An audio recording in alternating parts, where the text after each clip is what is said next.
what's up guys? Thanks for checking out this video. Pop in your wooden teeth, slip on a wig, and keep your happy pills at bay, because today we are chopping some cherry and making some dopamine. Let's get started.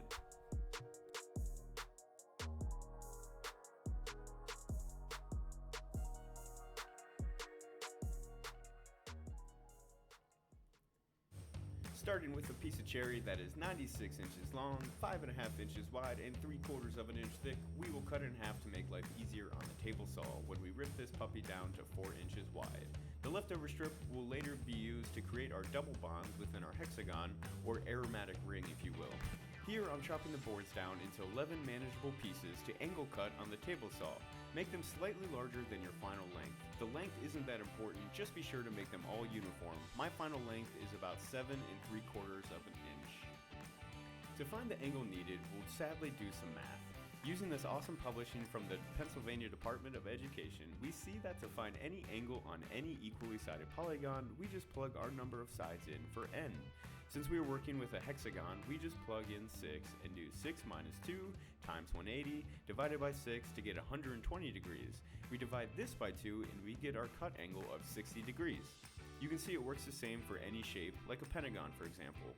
I put a link to this page in the description below. Next we can set up for a floating stop block.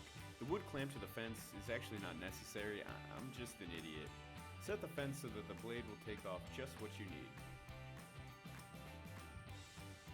Once we cut an angle on one side of each piece, we can make the cuts needed on the other ends. In total, 7 pieces should look like a trapezoid, 1 piece like a parallelogram, and 3 pieces should have square ends, or no cuts.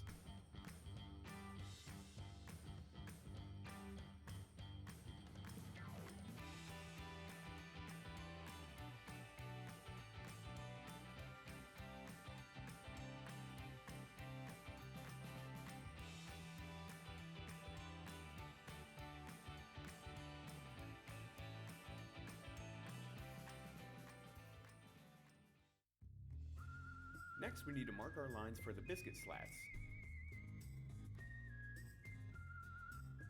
We set our biscuit joiner to the same angle of our cuts, which is 60 degrees. Match up the center of the joiner to the mark on our wood and plunge away.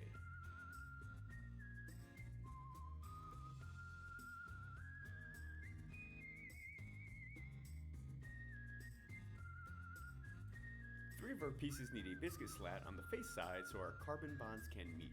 Do your best to center the joiner, keep it flat and flush, and plunge it like Mario does in his day job. Then we can cut our 3 double bonds. Pick a size that you like that is smaller than the piece we're attaching to it, and just make them uniform. After striking a center line for reference, mark the holes for our dowels as such.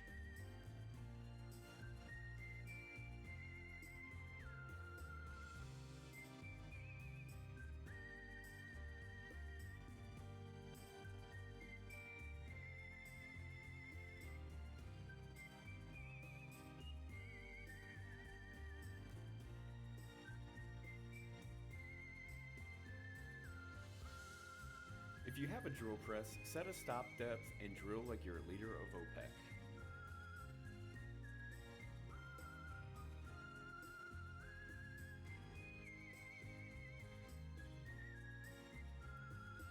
Next we can mark and cut some 1/2 inch dowel rods into uniform pieces. I chose 1 1/4 inch for the length.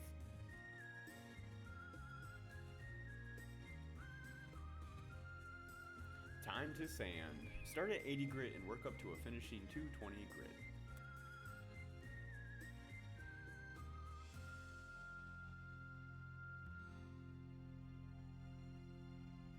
Assemble our double bonds by squirting a little glue into each piece, jam in the dowel rods, marry the 2 parts, and clamp them for some drying time. First we tape the outside edges and then glue together with our biscuits. The tape will make the glue up easier and cleaner.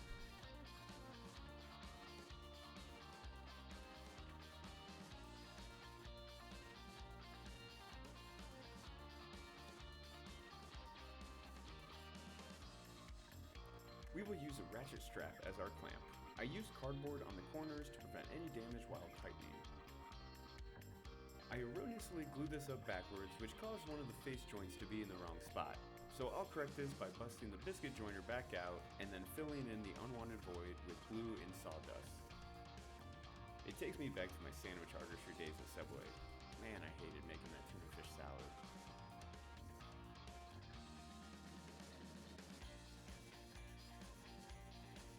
You can take this time to fill in any other gaps or cracks in the project as well. Side note, the finer the sawdust, the better. This stuff is a bit chunky.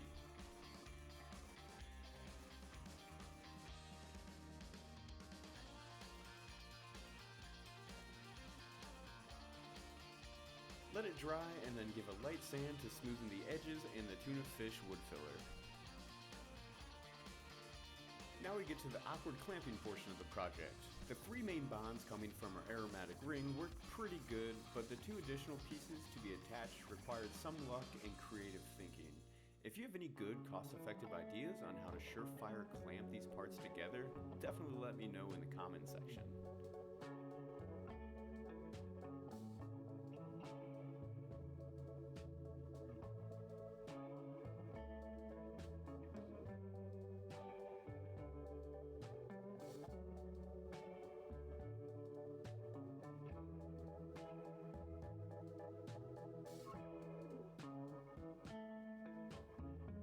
Once the glue is dried, we can then clean it up with a final sand.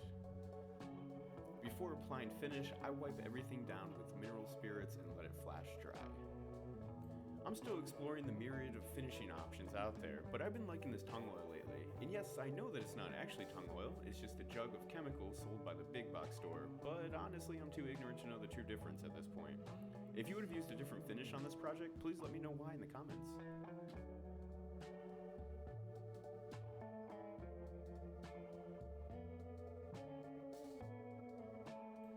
Lastly, we can attach our hangers. I went with these sawtooth hangers that let it sit flush against the wall. Just mark, drill, hand screw them in, and this project is in the done bucket.